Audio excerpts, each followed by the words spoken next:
where the blade was truth, where kingdoms burned, and memory walks in armor still. This is Iron and Ash.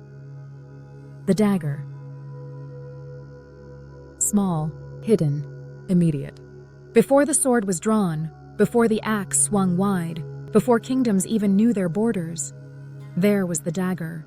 And before even that, there was stone, sharpened flint, the first tool made after the rock itself. A sliver shaped to cut, to separate meat from bone, to protect, to take. That shard became the ancestor of all blades. One path led to the mighty sword. Another led here to the dagger, just as deadly, just more honest about proximity. During the Viking Age and through the heart of medieval Europe, the dagger wasn't simply a backup weapon. It was part of daily attire. It hung from belts alongside eating knives. It lay beneath cloaks and slept beside pillows.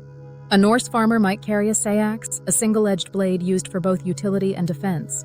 A knight might conceal a misericord, a narrow dagger meant to deliver a mercy stroke to a mortally wounded foe. Daggers were worn into feasts, brought into courts, smuggled into prisons. Some were carved with runes. Others were passed from hand to hand with blood still drying. Certain daggers had names, just like swords. Though fewer were recorded, the ones that were carried memory and metal. The dagger of Count Walram of Jülich, a golden-hilted blade found buried with its owner, was said to have ended a dozen rivals in whispered corridors. But one dagger changed everything. The dagger that killed Julius Caesar. It wasn't just a blade, it was dozens. But it birthed a symbol. From that moment on, a short blade in the back became more than an act. It became a motif, a warning wrapped in silence. The moment when republics fall and history tilts. Close, quiet, final. The dagger is not about reach. It's about resolve. A blade meant not for show, but for certainty. It began in stone, sharpened flakes bound to bone. Then bronze, then iron. Always short, always sharp. A dagger doesn't fight for distance. It closes space. It finishes what longer weapons begin. Daggers are for when the line breaks, when shields are locked and swords are lost, when hands meet hands and breath meets breath. In the Bronze Age, they were status, gold-handled, engraved, fitted to the side of kings. Not always meant to be used, but always meant to be there. By the Iron Age, the dagger had become common, universal. The peasant's last hope, the noble's silent threat. It is the weapon of backup, the tool of betrayal, the silent promise at a banquet. Think of Brutus. Think of Caesar. Think of the phrase et tu. The dagger lives in shadow. It lives in cloaks and sleeves and boots. In ceremonies, it cuts the palm for oaths. In rituals, it draws the first blood. In duels, it ends the last breath. It is the assassin's favorite, the spy's companion, the priest's sacred blade. In Scottish Highland tradition, the shiandub is worn in the sock, not for combat, but for honor. In Japan, the tanto was part of a samurai's kit, sometimes for defense, sometimes for ritual suicide. The dagger is not just death, it is devotion. It lives in glass cases now on velvet beds, but it used to live against the chest, tucked in tight, close to the heart. And if it failed, there was no second strike. Daggers are fast, brutal, not elegant. They are not duelists' blades. They are survivors, executioners, revolutionaries. A dagger draws no crowd, but it carves history. In stories, it's the blade slipped between ribs. In operas, it's hidden until the final aria. It's the blade of Macbeth, of Lady Macbeth, of every figure who ever acted when others only threatened. It shows up in myths, in heists, and betrayals, and escapes. It's not the blade that begins the war. It's the one that ends it. Short blades are remembered differently. They leave shorter cuts, deeper ones. The dagger is not a warning. It is the reply. It is the betrayal made real, the metaphor that grew teeth.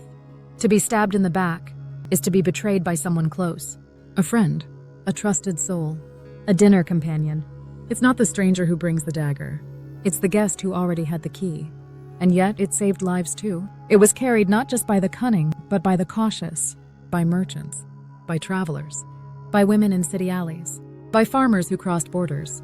It was the one weapon that could always be brought along, hidden, ready, light enough to forget, important enough to remember. A dagger could mean murder or mercy. It could defend the innocent or end a tyrant. In war, it was often the last weapon used, the final resort, when everything else had broken, when all there was left was closeness and desperation. It evolved with every age. Its shape changed. Its purpose didn't. Cloak and dagger. The phrase today means secrecy, deception, espionage, but it comes from a literal past. In early modern Europe, a cloak could hide the dagger, and the man who wore both could be lover or killer. The dagger became synonymous with conspiracy, the quick fix in tight quarters, the preferred method for those who preferred whispers to shouts. And yet it was not always treachery. Daggers were used in duels where honor was still on the line. They were paired with swords as parrying weapons. Dagger in one hand, rapier in the other. Not trickery, but style. In special forces around the world, the dagger remains. Tactical knives, combat blades, boot daggers. They are still issued, still carried, still used. It is the weapon of minimal distance, of maximum intent. To use a dagger, you must be sure. It is not about fury. It is about precision. And it is still made today. Forged, balanced, weighted just right, still kept close, still trusted. The dagger doesn't promise victory, but it offers the possibility of survival. And now the dagger rests on desks, as letter openers, as ornaments, gifts passed between diplomats, status symbols disguised as tools. Sometimes you'll see one on a mantle, a blade small enough to overlook, but present enough to remember. It says no funny business. It says I know history. It says don't forget what happens up close. Still sharp, still quiet, still waiting, just beneath the ash.